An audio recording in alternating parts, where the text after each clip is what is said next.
अवधूत चिंतन श्री गुरुदेव दत्त श्री स्वामी समर्थ.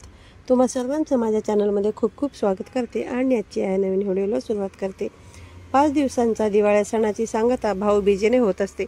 भाऊबीज हा सण बहीण आणि भावाचा विश्वास आणि प्रेमाचा आहे. दरवर्षी कार्तिक महिन्यातील शुक्ल पक्षाच्या दुसऱ्या दिवशी भाऊबीज हा सण साजरा केला जातो. भाऊबीज हा सण देशभरामध्ये वेगवेगळ्या नावाने ओळखला जातो. हा दिवस भाऊ आणि बहिणीतील प्रेमाच्या, नात्यातील आपुलकीच्या आणि स्नेहाचा प्रतीक आहे. यंदा भाऊबीज हा सण आज 3 नोव्हेंबर 2024 रोजी साजरा होणार आहे. आणि बघा, या भाऊबीजेच्या दिवशी आपल्याला भावाच्या औक्षणासोबतच घरामध्ये काही उपाय देखील करायचे असतात.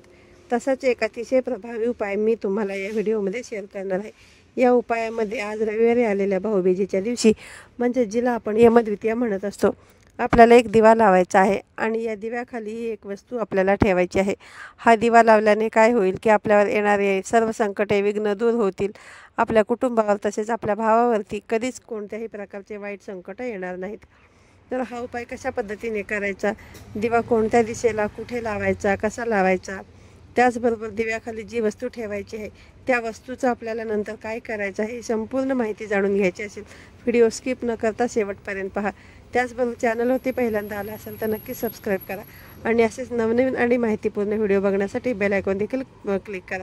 त्यामुळे जेव्हा कधी आपले नवीन व्हिडिओ अपलोड होतील तेव्हा त्याचे सर्वात अगोदर नोटिफिकेशन तुम्हाला येईल आणि तुमचा एकही व्हिडिओ मिस होणार नाही. प्रत्येक तिथीचं असं महत्त्व असतं आणि बघा, प्रत्येक तिथीला केले जाणारे उपाय देखील वेगवेगळे असतात. असंच भाऊबीजेच्या दिवशी हा दिवा लावण्यामागचं कारण म्हणजे, जर बघा कुटुंबावरती वारंवार संकट, विघ्न येत असतील, मग ते आर्थिक संकट असो, शारीरिक असो किंवा शारीरिक व्याधी असो, तुमच्या घरामध्ये वाढलेले असेल, अशा कोणत्याही प्रकारच्या संकटापासून आपल्या कुटुंबाचं रक्षण व्हावं यासाठी हा दिवा आज प्रत्येक घरामध्ये लावला गेलाच पाहिजे.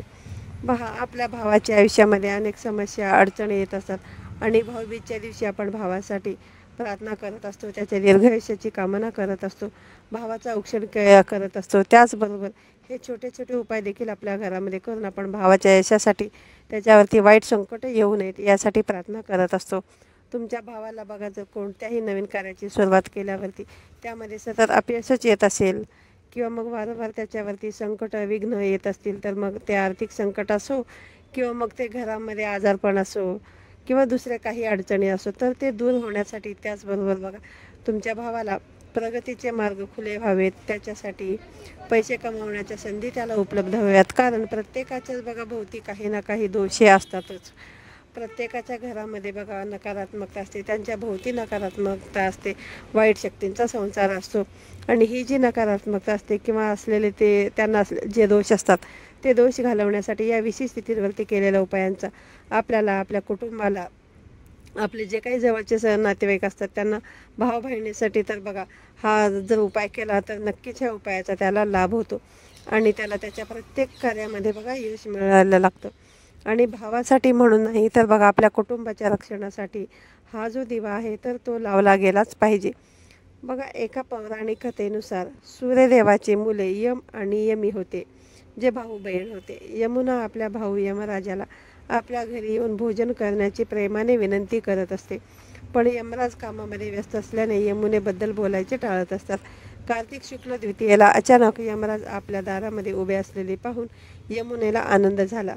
तिने आनंदी होऊन आपल्या भावाचे स्वागत केले आणि त्याला भोजन देखील दिले. यमाला असंख्य वेळा त्रास दिल्यानंतर अखेर यमीची इच्छा पूर्ण झाली. तिचा भाऊ तिच्या मागण्या मान्य करून तिला भेटायला आला. त्यानंतर दुपारच्या जेवणानंतर तिने कपाळाला भावाला तिलक लावला, त्याच्या दीर्घायुष्यासाठी प्रार्थना केली. म्हणूनच भाऊबीजेचा सण हा यमद्वितीया म्हणून देखील साजरा केला जातो. असे मानले जाते की एखाद्या शुभ मुहूर्तावरती जर टिळक लावले तर भावाला सौभाग्य प्राप्त होते आणि दीर्घायुष्य मिळत असतं. भाऊबीजेचा हा सण फक्त तिळकापुरताच मर्यादित नसून भावा बहिणीमधील प्रेमही दाखवतो. या विशेष दिवशी बहिणी आपल्या भावासाठी आनंद आणि समृद्धीचे इच्छा व्यक्त करतात आणि भाऊ देखील त्यांच्या बहिणींना प्रेम आणि संरक्षणाचे वचन देतो. त्याचबरोबर हा जो उपाय आपल्याला करायचा आहे हा दिव्याचा, तो आपल्याला संध्याकाळी दिवे लागणीपासून ते रात्री 11 पर्यंत कधीही तुम्ही करू शकता. पण हा जो उपाय आपल्याला करायचा आहे तो भावाचं औक्षण झाल्यानंतरच हा उपाय आपल्याला करायचा आहे. मग भाऊबीज साजरी करण्यासाठी भाऊ तुमच्या घरी येणार असेल किंवा तुम्ही भावाकडे जाणार असाल, तिथे तुम्हाला हा उपाय जो आहे तर तो करायचा आहे. बऱ्याचशा मुलींचे लग्न झालेले नसते, अशा मुलींनी मग हा जो उपाय आहे तो त्यांनी त्यांच्या माहेरीच हा उपाय केला तरीसुद्धा चालतो. हा उपाय करण्याआधी आपल्याला भाऊबीज साजरी करायची आहे. भाऊ आपल्या घरी आलेला असेल किंवा आपण भावाच्या घरी गेलेला असेल तर आपल्याला बघा आपल्या भावाला अगोदर जेवू खाऊ घालायचं आहे आणि त्यानंतरच आपल्याला भावाचं औक्षण जे आहे तर ते करायचं आहे. भाऊबीजेच्या दिवशी बहिणीने आपल्या भावाला भेटवस्तू द्यावी. असं केल्याने बहिणीचे सौभाग्य अबाधित राहते. त्याचबरोबर भावाने देखील बहिणीच्या ताटामध्ये काही ना काही वस्तू द्यावी. 1 रुपयाचं नाणं का होईना कमीत कमी टाकलं पाहिजे, पण औक्षणाचं ताट जे आहे ना तर ते कधीही रिकामं ठेवू नये. आता भाऊबीजेच्या दिवशी आपल्याला एक ताट तयार करायचं आहे, ज्यामध्ये आपल्याला ओलं कुंकू घ्यायचं आहे, अक्षता घ्यायची आहे, त्याचबरोबर एक चांदीचं नाणं घेऊ शकता, सुपारी घेऊ शकता, त्याचबरोबर एक दिवा देखील आपल्याला घ्यायचा आहे. हा दिवा कणकेचा करता सुद्धा तयार केला जातो. सोबत 2 मुटके देखील तयार केले जातात आणि मिठाई किंवा खडी साखर घ्यायची आहे. आपल्या हातातली अंगठी किंवा एखादा कानात सोन्याचा दागिना कानातलं देखील तुम्ही घेऊ शकता. त्यानंतर एखादा चौरंग किंवा पाट टाकायचा, त्याच्यावरती सभोवताली रांगोळी काढायची आणि भावाला त्याच्यावरती बसवायचं. भावाचं तोंड दक्षिण दिशेला होणार नाही याची काळजी घ्यायची. भावाच्या कपाळावरती टोपी असली पाहिजे आणि त्यानंतर बहिणीने भावाचं औक्षण करायचं आणि या दिवशी बहिणीने भावाला पाण्याने भरलेला नारळ तसेच करदोडा आणि समजा भावाचं लग्न झालेलं असेल तर नारळाच्या खाली ब्लाऊज पीस आणि बघा बऱ्याच ठिकाणी भावासाठी रुमाल किंवा मग एक छोटासा नॅपकिन देखील दिला जातो. या सर्व वस्तू बहिणीने भावाला द्यायची असतात. यामुळे भावाला त्याच्या प्रत्येक कामामध्ये यश मिळत असते अशी मान्यता आहे. आणि भावाने देखील औक्षण झाल्यानंतर बहिणीचे ताट कधीही रिकामे ठेवू नये. त्यामध्ये तिला काही ना काहीतरी ओवाळणी जी आहे तर ती तुम्हाला टाकायची आहे. त्यानंतर आपल्याला हा उपाय करायचा आहे. मग तुम्ही माहेरी जाऊन हा भावाला ओवाळला असेल किंवा मग तुम्ही तुमच्या सासरी भावाला ओवाळणी केली असेल, जिथे कुठे तुम्ही असाल तिथे तुम्हाला हा जो उपाय आहे तर तो करायचा आहे व प्रत्येक बहिणीने हा जो उपाय आहे तर तो करायचा आहे. हा उपाय केल्याने कुटुंबाचे संरक्षण होते, भावाचे संरक्षण होते. हा उपाय करण्यासाठी आपल्याला एक दिवा घ्यायचा आहे. हा दिवा घेताना तुम्ही मातीची पणती किंवा कणकेचा दिवा घेऊ शकता किंवा कुठलाही धातूचा घेतला तरी देखील चालेल.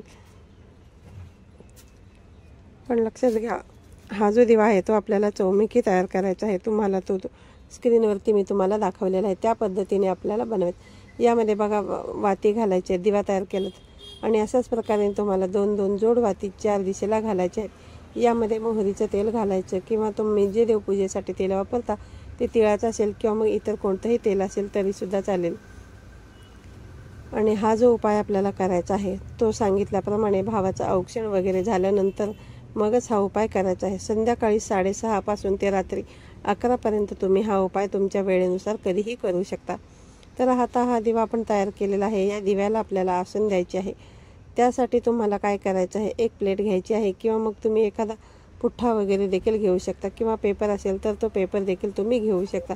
त्या पेपरवरती आपल्याला थोडेसे तांदूळ घ्यायचे आहेत, ज्याला आपण अक्षदा म्हणत असतो. ते अखंड असावेत, कुठेही तुटलेले फुटलेले कणी जी असते ती घ्यायची नाहीत. आणि हे अखंड तांदूळ घेतल्यानंतर या तांदळाने आपल्याला या पुठ्ठ्यावरती किंवा मग त्या प्लेटवरती जे तुम्ही घेतलेलं असेल त्याच्यावरती तांदळाने तुम्हाला स्वस्तिक हे शुभचिन्ह काढायचे आहे.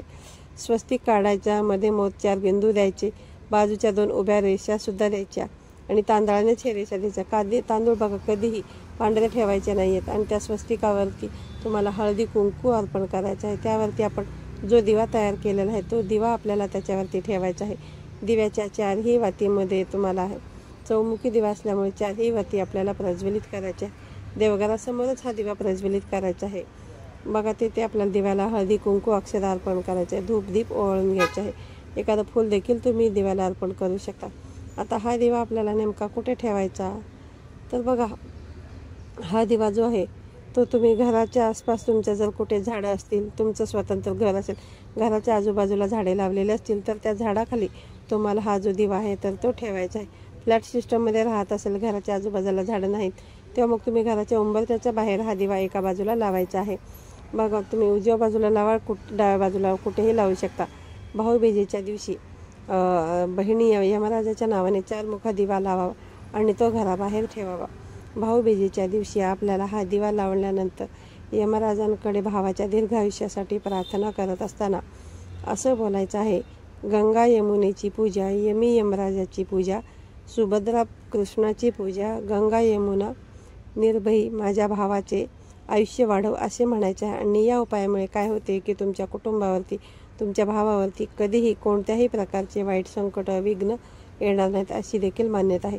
त्याचबरोबर तुमच्या भावाचा, तुमच्या कुटुंबातील सर्व सदस्यांचा अकाल मृत्यू होत नाही.